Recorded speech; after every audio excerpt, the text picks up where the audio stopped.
प्रिय दर्शकों, आज मैं 3 लग्नों की चर्चा करने वाला हूं जिनके लिए उनकी जन्म कुंडली का षष्ठ भाव बहुत मायने रखता है। और अगर आपका षष्ठ भाव किसी भी तरह से पीड़ित है तो उसे ठीक करना बेहद आवश्यक है। जी हाँ, षष्ठ भाव आमतौर पर इसे जन्म कुंडली में देखा जाए तो पहला त्रिक कहा गया है, जो कहीं ना कहीं, इसमें कहीं कोई दो मत नहीं कि जन्म कुंडली का जो छठा भाव है इसे बाकी के दोनों और 8वें और 12वें की अपेक्षा सबसे ज्यादा बुरा माना गया है। और इस भाव के स्वामी जिस किसी भाव में जाएंगे उस भाव को खराब ही करेंगे, ये तय है। पर फिर भी इस भाव को भी बल देने के लिए, इस भाव को ठीक करने के लिए मैं आपको उपाय बताने जा रहा हूँ। और वो पहला लग्न कौन सा है और क्यों? प्रिय दर्शकों, पहला लग्न है कर्क लग्न। कर्क लग्न के जातकों का षष्ठ भाव बेहद महत्वपूर्ण हो जाता है। मैं यहाँ एक और बात बताना चाहता हूँ, इसका ये मतलब नहीं है कि बाकी के लग्नों के लिए षष्ठ भाव अगर खराब है तो महत्वपूर्ण नहीं है। याद रखिएगा, हमारे जीवन में अगर जन्म कुंडली का छठवां भाव रोग रिपूर्ण का है तो प्रतियोगिता का भी है। और कर्क के लिए ये लग्न किस लिए महत्वपूर्ण है? अगर प्रतियोगिता है तो वही महत्वाकांक्षा है। इस लग्न के जीवन में महत्वाकांक्षा की आवश्यकता सबसे ज्यादा है, क्योंकि ये आलस्य कर जाते हैं, छोड़ देते हैं चीजों को, चाहती इनकी खत्म हो जाती है, तो महत्वाकांक्षा चाहिए। इसलिए आपका ये महत्वपूर्ण भाव है। अगर आपकी जन्म कुंडली का षष्ठ भाव पीड़ित और कैसे पीड़ित होगा?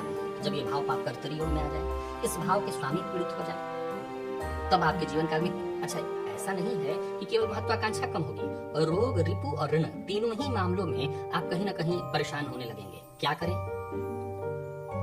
अगर आपकी जन्म कुंडली का छठवां भाव पीड़ित है तो फिर परेशानी रहेगी, लड़ाई झगड़े इत्यादि में धन की बर्बादी होने लगेगी। तो आप एक काम करिए, 11 गुरुवार का व्रत करिए, केले का पौधा लगा करके उसकी देखभाल करिए, उसकी सेवा करिए। प्रिय दर्शकों, दूसरा जो लग्न है वो वृश्चिक लग्न है।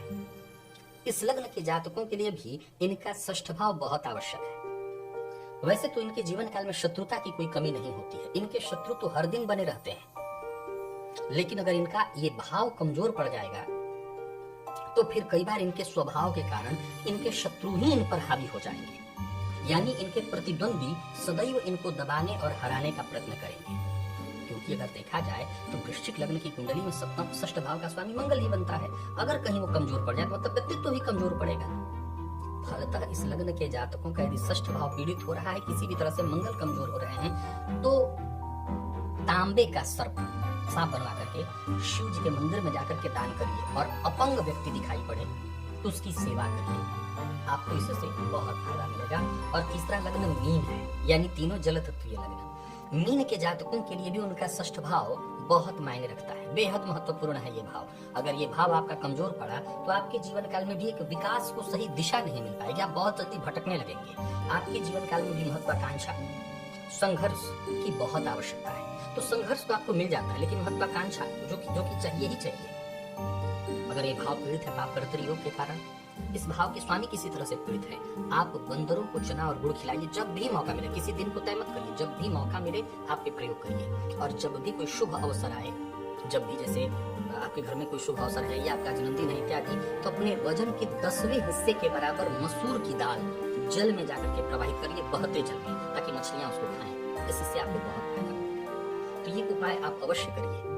आपके छठवें भाव को मैं जागृत करने के लिए, अब एक सवाल खड़ा होता है कि भाई छठवां भाव जब आप जागृत करेंगे तो जीवन काल में तो परेशानियां भी उत्पन्न होंगी। तो मैंने इसका तर्क दिया कि कर्क के लिए इसलिए जरूरी है ताकि उनकी महत्वाकांक्षा जागृत रहे, षष्ठ वृश्चिक के लिए इसलिए जरूरी है ताकि उनके व्यक्तित्व में बल रहे, नहीं तो हार जाएंगे अपने शत्रुओं से। और मीन के लिए इसलिए जरूरी है ताकि उनका ध्यान एकाग्र हो सके और सही दिशा में अपनी एकाग्रता के साथ महत्वाकांक्षा को आगे रख करके, अपने लक्ष्य को आगे रख करके वो आगे बढ़ सके। तो इसलिए तीनों को इसकी आवश्यकता